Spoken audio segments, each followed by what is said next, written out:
Hello Year 4, I hope you've had a fantastic weekend and you're ready for another week of learning. In English today we're going to be using narrative poems to write expanded noun phrases with a prepositional phrase. To start with, I want you to have a think. Can you remember any features of a narrative poem? Can you please pause the video and have a think or a bit of a chat if there's someone sitting next to you? Off you go. Okay. So you might have came up with any of these features of a narrative poem. We know that there are some ways that narrative poems are quite similar to stories, and we know that some ways they're quite different to stories. One way that we need to remember that they are different to stories is that they have rhyme and rhythm, and we know that they can use syllable patterns to create that rhythm. Now, tomorrow we're going to be doing a lot more work again on features of narrative poems. So don't worry too much if you still can't remember everything, okay? Today we're going to be looking at a new narrative poem. Now, if you would like to pause the video here and have a read of the poem, because it's quite long, okay? Pause the video here and off you go, please. Okay, so I'm just going to give you a brief outline about what this poem is about.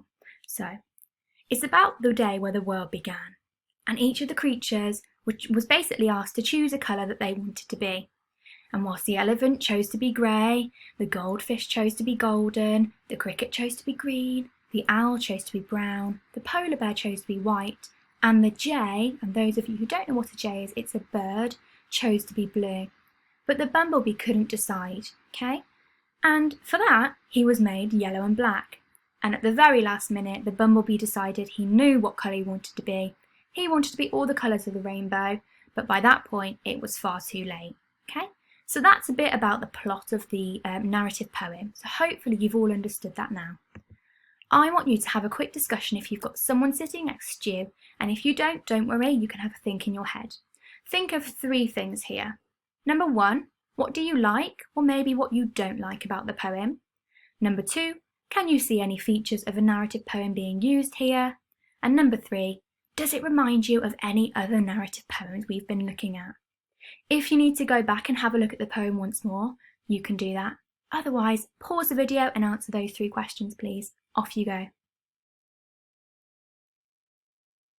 Okay, so hopefully you've had some fantastic discussions there, so well done for that. We know from this poem that there are lots of animals featured in it. I would like you to have a go and see if you can remember any of the animals that were featured in this poem. Can you quickly write a list of all the ones you remember? Off you go. You might have said some of these ones. Don't worry if you didn't get them all, but these are the animals that are in this poem. So we have an elephant here, a goldfish, a cricket, an owl, a polar bear, a jay, and our bumblebee. Now, I want to give you a bit of an extension because this will help us when we're writing our expanded noun phrases. Where do you think each of these animals might live? Have a chat and have a think, pause the video and come back when you've had a chat, please. Off you go. Okay, you might have said that goldfish live in water. You might have said that polar bears often live in cold environments. You might have said that you might have said something a bit about owls, that they are nocturnal, that they only come out at night, okay? So those are some suggestions of what you might come up with, but I bet you've got lots of fantastic ideas. Now all of these animals have something in common. They are all nouns. Do you remember what a noun is? Great job. A noun names a person, a place, idea, a thing, or a feeling. For example, it might be a bumblebee. That could be a noun. Or the universe, that could be a noun. A question, that could be a noun, or an answer. And you can see that in front of a noun, we often have the words a, an, or the. And these words are called determiners, which is a bit like what we were looking at in Friday's lesson in our starter. Today, we are going to be making expanded noun phrases first of all. And we know a lot about expanded noun phrases, and we know that they add a bit more extra detail to the noun. And they make it come alive a bit more and give a bit of a better picture to the reader about what we're talking about. And we know that an expanded noun phrase can be made by adding 2 adjectives separated with a comma. So you can see in my first example here, the sweet, sugar-filled nectar. The is my determiner. Sweet and sugar-filled are my two adjectives, and I've got my noun here, nectar. Both the adjectives are separated by a comma. If you have a look at number 2, the elegant, striped bumblebee. Can you take a minute to pause the video and see if you can identify the determiner, the adjectives, and the noun, please? Pause the video and have a go. Great job, Year 4. I'm sure you would have said that the is again the determiner, elegant and striped are my two adjectives, and the bumblebee is the noun. Have a go at this one. A contented, light buzz. Pause the video and have a go. Okay, this time we've used a different determiner. This time we've used a as our determiner. A contented, light buzz. Contented and light are my adjectives, and buzz is my noun. Super work if you got those all right. Well done. Now, you're going to have a go at writing your own expanded noun phrases for one of these animals to start with. If you find it too easy, I would like you to have a go at doing it for a few more. The more you do now, the easier it's going to be later on, so have a go at doing as many as you can now. I've given you an example in the top right corner here. I've made an expanded noun phrase for the elephant. So I've chosen my noun, my animal, and I've chosen my two adjectives are going to be grey and majestic. And I've separated them with a comma to make my expanded noun phrase. Remember, you've still got your thesaurus, your colour thesaurus from Friday's lesson to help you to use if you need that extra help. And you've also got your adjectives map too. Okay? Pause the video and have a go. See if you can write it for at least one of the animals and see if you can stretch your brain further to try a few more too. Pause the video and off you go, please. Okay, I bet you've got lots of fantastic expanded noun phrases there, Year 4. I am so excited to see them all. Now, we are going to talk now a bit about prepositions. We've done some work about prepositions in previous English lessons, but let's have a bit of a recap. Do you know what a preposition is?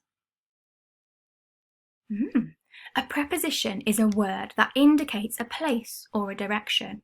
For example, we might use the prepositions across, into, between, above, beyond, towards, behind, or over. Now, prepositions are used in a really clever way because they actually describe the relationship between the subject of a sentence and another object.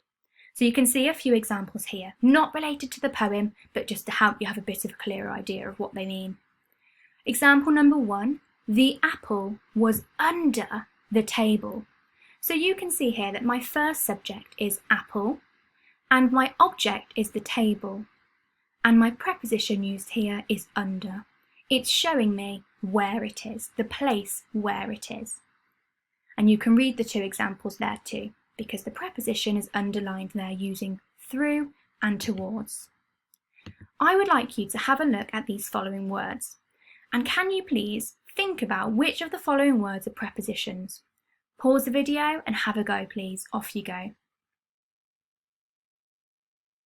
Okay, let's have a go at some of these to see what you remember. I'm going to ask you if one's a preposition, and all you need to do is nod your head or shake it, okay? You ready? Lovely. Is the word house a preposition?